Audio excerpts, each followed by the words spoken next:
Seja muito bem-vindo ao canal Cosmovisando. Eu sou Jonathan Anderson e gostaria de lhe perguntar o seguinte: será que é verdade que a igreja, no decorrer da história, perdeu o foco essencial de sua missão e perdeu também a sua relevância social? Aliás, será que é verdade que a igreja precisa ter uma relevância social para se manter fiel à sua missão? E o que dizer então daquelas igrejas que não parecem ter um prestígio ou uma relevância diante da sociedade, mas que se dizem fiéis à missão que Cristo lhes entregou? Se este assunto interessa a você, então fique aí conosco que o vídeo de hoje é para você.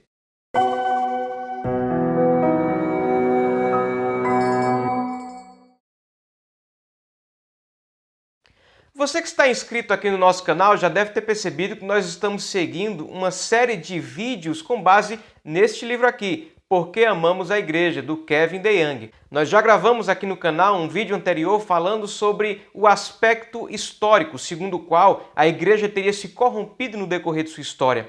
Gravamos um outro vídeo sobre o aspecto pessoal, que mostra a relação entre a igreja e as pessoas e como muitas pessoas se dizem feridas e machucadas pela igreja ou em nome de Deus. Nesse vídeo de hoje, nós gostaríamos de destacar o que o Kevin DeYoung chama do aspecto missiológico, segundo o qual a igreja teria perdido o foco de sua missão no decorrer da história, perdendo também a sua relevância social. Com base nisso, o Kevin DeYoung e o Ted Kluck sugerem que na igreja existem pelo menos 4 tipos de pessoas. O primeiro seria o comprometido, aqueles que se engajam e acreditam na igreja como um meio de servir a Deus. Há ainda o insatisfeito, aquele que até está com um certo grau de engajamento, mas já está insatisfeito, muito provavelmente pelo aspecto pessoal que gravamos num vídeo atrás. Há ainda o indeciso, aquele que ainda está na igreja, mas a sua insatisfação já ganhou tamanha proporção que ele já está considerando a probabilidade séria de sair da igreja.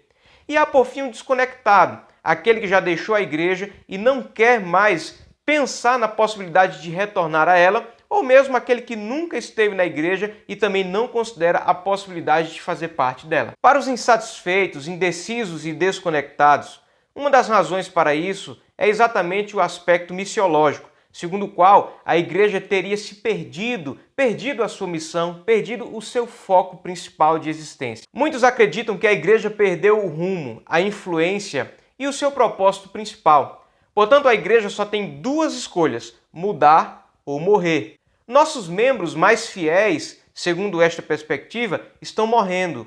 Os jovens estão abandonando a fé. E aqueles que estão fora da igreja estão cada vez mais difíceis de serem alcançados por ela. No entanto, antes de culpar a igreja por isso, devemos nos lembrar que o próprio Cristo disse que poucos desejariam trilhar o caminho estreito do discipulado, conforme Mateus capítulo 7, dos versos 13 a 14. Ele também nos disse que no fim dos tempos o amor de muitos se esfriaria, conforme Mateus 24, 12. E nós ainda somos informados pelo apóstolo Paulo que muitos abandonariam a fé, conforme 1 Timóteo capítulo 4, versículo 1. No entanto, mesmo considerando esses textos, muitos ainda dizem que nós estamos insistindo em investir na sobrevivência de uma instituição já falida, quando nós deveríamos nos preocupar com a transformação social de uma comunidade. A acusação, portanto, é basicamente essa: a igreja cristã contemporânea perdeu a sua relevância social.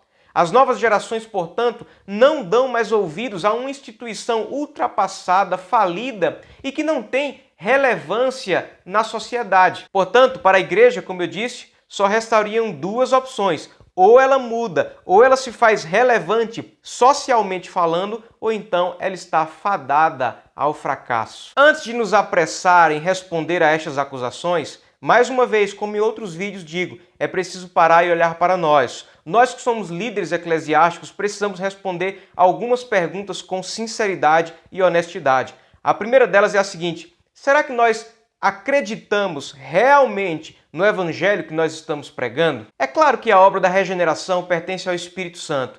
No entanto, essa pergunta é de extrema relevância, porque as pessoas não acreditarão no cristianismo se não perceberem que nós também acreditamos nele. O pregador George Whitefield, por exemplo, disse certa vez que boa parte dos pregadores da Nova Inglaterra falava acerca de um Cristo que não conhecia.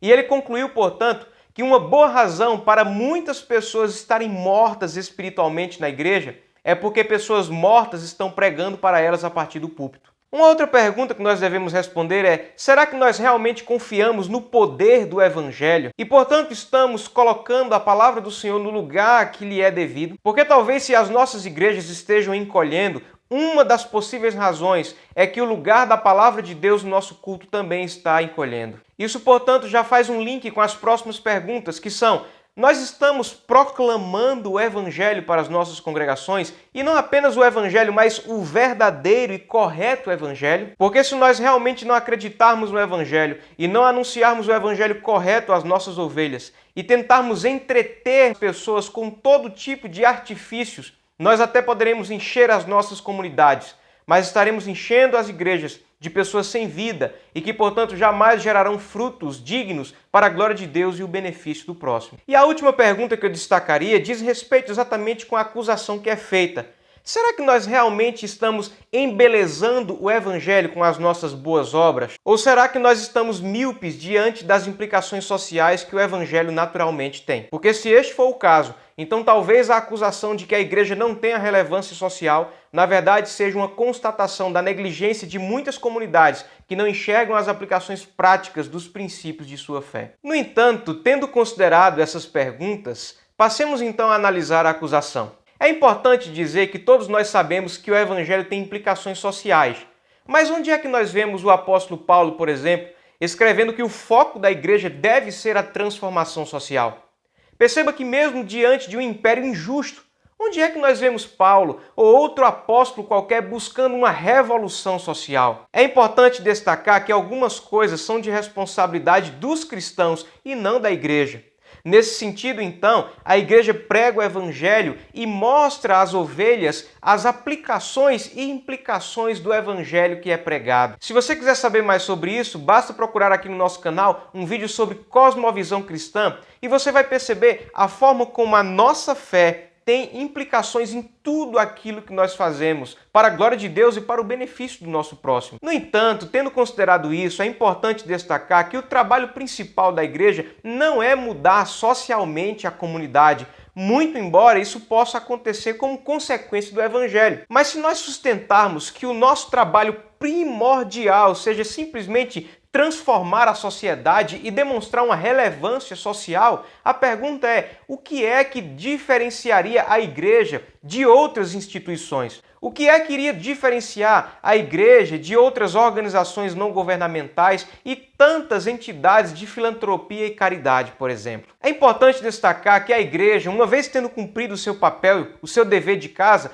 ela pode realizar muitas outras atividades para a glória de Deus e para o benefício da comunidade. Ela pode fazer o que diversas outras entidades fazem. No entanto, nenhuma outra entidade pode fazer aquilo que só a igreja pode fazer: a pregação e o anúncio do Evangelho de Cristo. Exatamente por isso, portanto, nós nos mantemos fiéis ao nosso chamado e relevantes em nossa sociedade enquanto nos mantivermos fiéis ao anúncio das boas novas do Evangelho de Cristo. De maneira que uma igreja pode, portanto, gozar da maior relevância social e empreender diversas atividades para o benefício de uma comunidade, e mesmo assim ela pode não estar sendo fiel ao seu chamado, fiel ao propósito para o qual Cristo comprou e chamou a igreja. Por outro lado, uma igreja pode muitas vezes não empreender grandes atividades sociais, mas em sua simplicidade ser uma igreja relevante para a glória de Deus e relevante na sociedade,